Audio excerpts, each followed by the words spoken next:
Okay, let's dive into Bobby Fischer.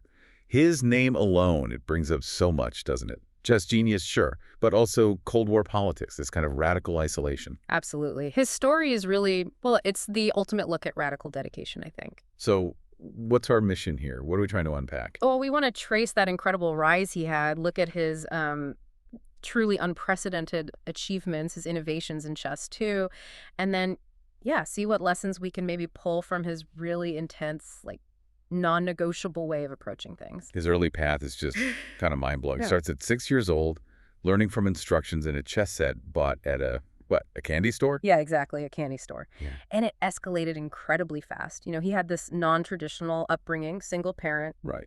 but he just flew past all the usual steps. By 13, that's 1956, he's the youngest U.S. junior champion ever. 13, wow. Then a year later, boom, U.S. champion. And then at 15, youngest grandmaster in the world at that point. That kind of speed, it must have demanded just total commitment. I read he dropped out of high school at 16. He did. Famously said, you don't learn anything in school. Ah, right.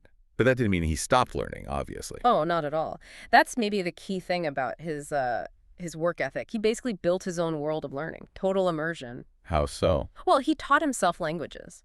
Russian, for example, just so he could read Soviet chess magazines, you know, get all the theory from everywhere. It was this a completely self-driven, focused thing. So this extreme self-study, did it pay off immediately on the board? Like total domination? Pretty much, yeah. His U.S. record is just flawless. He played in 8 U.S. championships. He won all of them. Won every single one. And get this, the 1963-64 tournament, perfect score, 11 wins, 0 losses, 0 draws. Nobody had ever done that. 11 and... Oh, that's insane. It really is. And then, of course, the big one, 1972, the match of the century. Him versus Boris Spassky. That felt like more than just chess. Oh, it absolutely was. It was front page news everywhere. A huge Cold War symbol, right? USA versus USSR, played out on a chessboard. And he won. Shattered the Soviet dominance and hit that peak rating of 2785, which was just unheard of then. Unheard of. But his impact, it wasn't just winning. His book, My 60 Memorable Games, still a classic, required reading for serious players. And he pushed opening theory too, right? Yeah. Made risky lines viable. Definitely. Like the poison pawn variation in the Sicilian defense. He showed it could work at the highest level. He wasn't just playing the game, he was changing how it was understood. He also tried to change the game literally, didn't he? With Fischer random chess. Exactly. Chess 960, they call it now. Yeah. His idea was to get rid of all that memorized opening theory, force players to be creative right from move one. He felt standard chess had become kind of stale. That drive for purity or maybe control, it seems like it extended beyond the board itself. It did. And that's where his really uncompromising nature led to, well, problems. Major problems. Right. You mean 1975, when he just forfeited his world championship title. Yeah.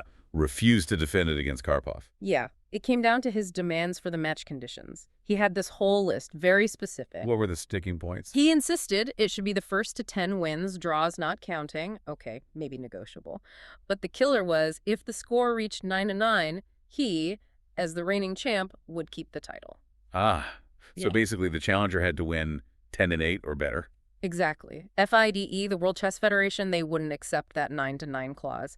And Fischer, he just walked away. No compromise. And that decision basically pushed him into decades of obscurity, right?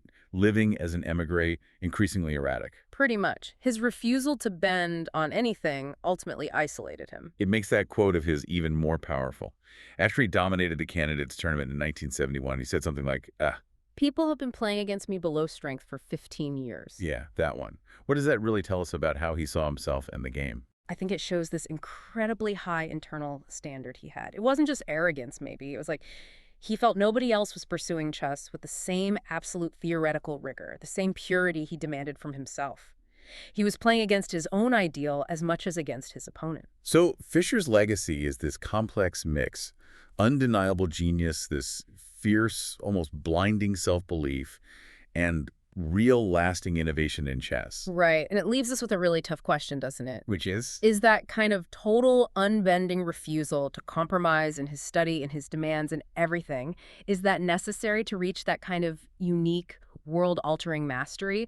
Or does that same extremism inevitably lead to isolation and maybe a kind of tragic end? That's definitely something for you, the listener, to think about. Where does dedication cross the line?